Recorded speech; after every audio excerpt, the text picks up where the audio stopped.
analysis, and we'll start with Arsenal, who survived a real scare against Wolves, 90+4 on the clock when an own goal went in. How significant, Jamie, might this goal prove to be, do you think? Huge. It was. It felt like, mentally, psychologically, if this had been a draw, you'd almost listen to some Arsenal supporters, even pundits after the game, talking about they felt that almost like the title was at stake on this game. And I've said this before on the back of last week, where they reacted late on to conceding a goal. There's a long way to go, and they need to sort of almost fix themselves mentally. There's a long way to go. At some stage, City might go above them by a point or two. It's not the end of the world, as I said. We're still very early in the season. But there's a nervousness around Arsenal, as you'd expect, because they haven't won the league for so long. I get that. But they're going to have to curb it between now and May. How do you see it, Olivier? Is this the season that Arsenal are going to end this long wait? Hopefully, I wish them. But usually we used to get nervous around February or March. And I remember when Leicester won the title in 2016, we collapsed a little bit in that time. So if Arsenal is able to keep the rhythm and the race with City probably until mid-March, I would say. Olivia, can I ask you, when you say how it affected you mentally at that stage, are you talking about the squad of players in the dressing room, or are you talking about actually the crowd and sort of the atmosphere and everyone getting a little bit nervous about actually losing what they had? Can you say again? Sorry. Sorry. I lost you. Are you talking about the dressing room and the players? Yeah. Or are you talking about the crowd as well and everybody around Arsenal? No. I'm talking about us, the players. And statistically, and you can see in the records, even the previous years, last year and 2 years ago, Arsenal was there until a certain period where they lost the race for the title because they were not consistent enough, at this time, February or March. It's still early to say they will win the league, but this kind of 3 points are massive. Mm-hmm.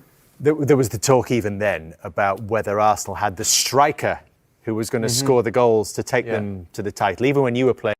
You need more game time and confidence, and I think Mikel Arteta going to give him. Mikel Arteta certainly has options now, growing. 4 possibilities, really, with the return of Gabriel Jesus, who we've seen in the last couple of games, and also Kai Havertz, who we think is getting closer, maybe from the start of 2026, who's only a couple of weeks away. And this is what they have contributed in the Premier League since the start of last season, these 4 different options, with their minutes per goal and assist across the bottom. And that tells us that Merino is probably the most efficient so far, and Gyökeres the least efficient. Is there one here that you think Mikel Arteta will turn to that is going to deliver the title for them this season? Mikel Arteta is a lucky manager to have these 4 players up front. Competition is good for the squad. I will say Gabriel Jesus coming back after a long injury, so we need to give him more time. Kai Havertz, more or less the same. Merino is doing a good job also up front, even if he's not a proper number 9. And I want to see as still a number 9. I want to see Gyökeres succeed in that team. I think he can improve, but he has everything. One more time, a top striker demands to the top level. Your argument, Jamie, was always that last season, when everyone said Arsenal need a number 9 to get them to the title, your argument was always it wasn't that, they needed more creativity. Can a combination of these players do the job for Mikel Arteta? Yeah, I think Gyökeres has come in, and we have to be honest, it's almost like the word on the street before he come to the Premier League was, we're not quite sure he's at the level of a really top European club, which is what Arsenal are now, one of the best teams in Europe. And I think even though it's early in his Arsenal reign, I think you can see where that sentiment was coming from. I actually think it's going to be tough for Gyökeres to be first choice Arsenal striker, especially when Gabriel Jesus gets up to speed, who I actually think is a better player than Gyökeres. I think Gyökeres would maybe score more goals over the season, but in terms of everything you'd want from a centre forward, I think Jesus is probably a better player. Merino right now, I actually think he's probably his first choice. I know Gyökeres played at the weekend. I think that was down to the fact that he was just coming back from injury, needed a game, and it was also Wolves at home. Merino's been fantastic, getting goals in that position, but almost like a false nine.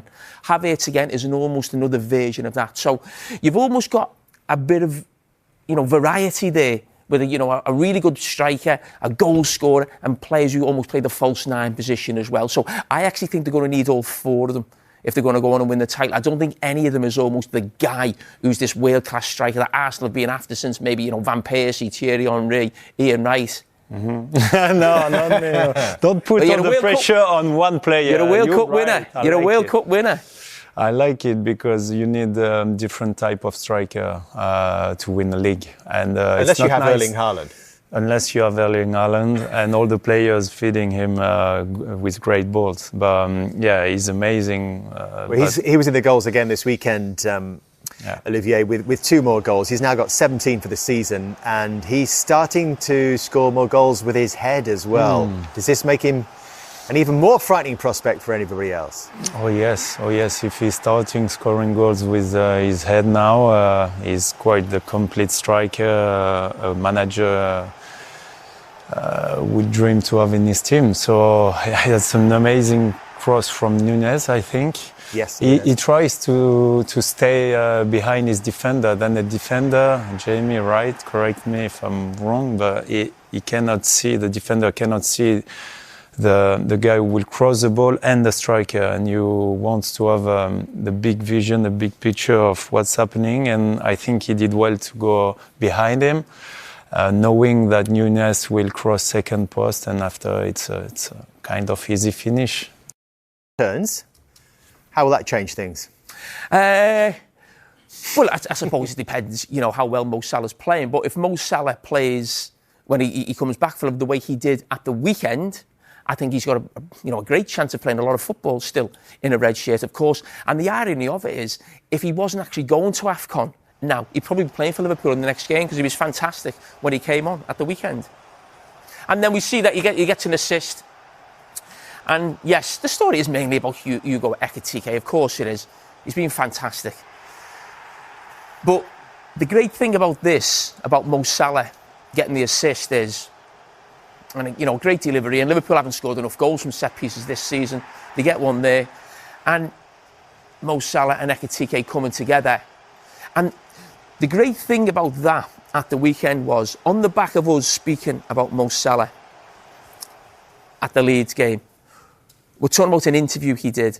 Okay, is that his last act for Liverpool?